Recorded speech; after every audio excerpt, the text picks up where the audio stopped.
Lecture du livre Heureux ceux qui d'Ellen G. White.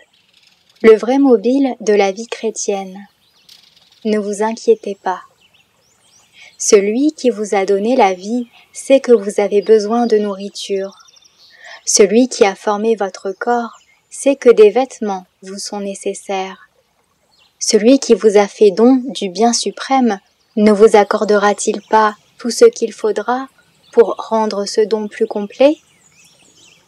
Sur la montagne, Jésus attira l'attention de ses auditeurs sur les oiseaux qui, libres de soucis, faisaient retentir leurs chants joyeux.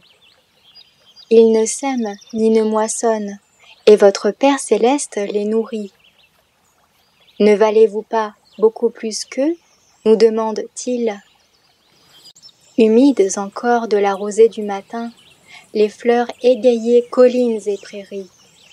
Jésus les leur montra et dit « Considérez comment croissent les lys des champs. L'art des hommes peut chercher à imiter la grâce des plantes et des fleurs, ainsi que leur coloris délicat. Mais où est celui qui donnera la vie à la moindre fleur ou au plus petit brin d'herbe ? Le buisson fleuri au bord de la route doit son existence à la puissance même qui a placé dans les cieux la multitude des astres. Toute la création palpite de la vie, qui a sa source dans le cœur magnanime de Dieu, dont la main a revêtu les fleurs des champs, avec plus de somptuosité qu'aucun roi de la terre n'en connut jamais. Si Dieu revêt ainsi l'herbe des champs, qui existe aujourd'hui et qui demain sera jeté au four, ne vous vêtira-t-il pas à plus forte raison, gens de peu de foi ? Matthieu chapitre 6, verset 30. Celui qui a créé les fleurs et qui a donné son chant aux passereaux dit aussi « Considérez comment croissent les lys, regardez les oiseaux. » Mieux que les savants, la beauté de la nature saura nous enseigner la sagesse de Dieu.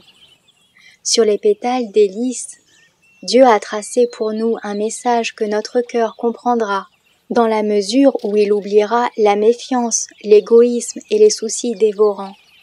Pourquoi, dans l'amour débordant de son cœur de Père, Dieu nous a-t-il donné le chant des oiseaux ou la grâce des fleurs, sinon pour éclairer et égayer notre vie ? Même s'il n'y avait ni fleurs ni oiseaux, nous posséderions tout ce qui est nécessaire à notre existence. Mais Dieu ne s'est pas contenté de nous donner seulement l'indispensable. La beauté des choses créées n'est qu'un faible rayon de l'éclat de sa gloire. S'il a répandu à profusion tant d'art et de magnificence dans la nature pour notre bonheur et notre joie, comment pouvons-nous douter qu'il nous accordera aussi les biens qui nous seront nécessaires ? Considérez comment croissent les lys. Chaque fleur qui ouvre ses pétales à la lumière du soleil obéit à la grande loi qui régit les astres, et comme sa vie est simple, belle et douce. Par elle, Dieu attire notre attention sur la grâce et l'amabilité qui doivent caractériser le chrétien. Celui qui pare les fleurs de tant de beauté désire bien plus encore que les âmes soient revêtues des perfections du Christ. Jésus nous invite à considérer comment croissent les lys des champs. Sortis de la terre froide et sombre, ils répandent leur grâce et leur parfum. En voyant le bulbe qui le produit, qui pourrait soupçonner la future perfection du lys ? Mais quand la vie de Dieu, qui est cachée dans son cœur, répond à l'appel de la pluie et du soleil, il donne aux hommes une vision de grâce et de beauté qui les émerveille. Il en est de même de la vie que le Seigneur répand dans toute âme humaine qui s'abandonne au ministère de sa grâce.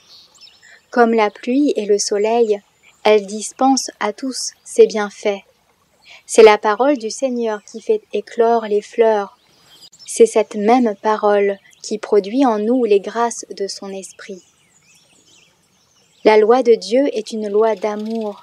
Il nous a entourés de beauté pour nous enseigner que nous ne sommes pas sur la terre uniquement pour bêcher, planter, construire, scier et filer, mais pour apporter, comme les fleurs, de la joie et de la lumière, avec l'amour du Christ, dans la vie de ceux qui nous entourent.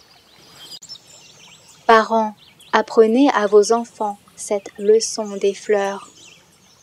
Emmenez-les dans les jardins, dans les champs et sous les arbres couverts de feuilles. Enseignez-leur à lire dans la nature le message de l'amour de Dieu. Que la pensée de Dieu soit unie à celle des oiseaux, des fleurs et des arbres. Que les enfants apprennent à contempler dans toute la création une expression de la sollicitude de Dieu pour eux. Rendez votre religion attrayante aux yeux de vos enfants et montrez-leur cette loi de bonté répandue tout autour de nous.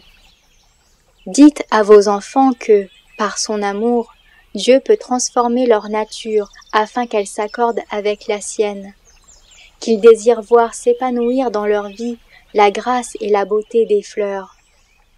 Et tandis qu'ils en cueillent les douces corolles, rappelez-leur que celui qui les a créées resplendit d'une beauté plus grande encore. Alors ils s'attacheront à Dieu de toutes les fibres de leur cœur. Celui dont la personne est pleine de charme deviendra leur compagnon de chaque jour, leur ami intime, et leur vie transformée sera aussi pure que la sienne. Retrouvez plus de lectures des ouvrages de l'Esprit de prophétie sur lerest.org.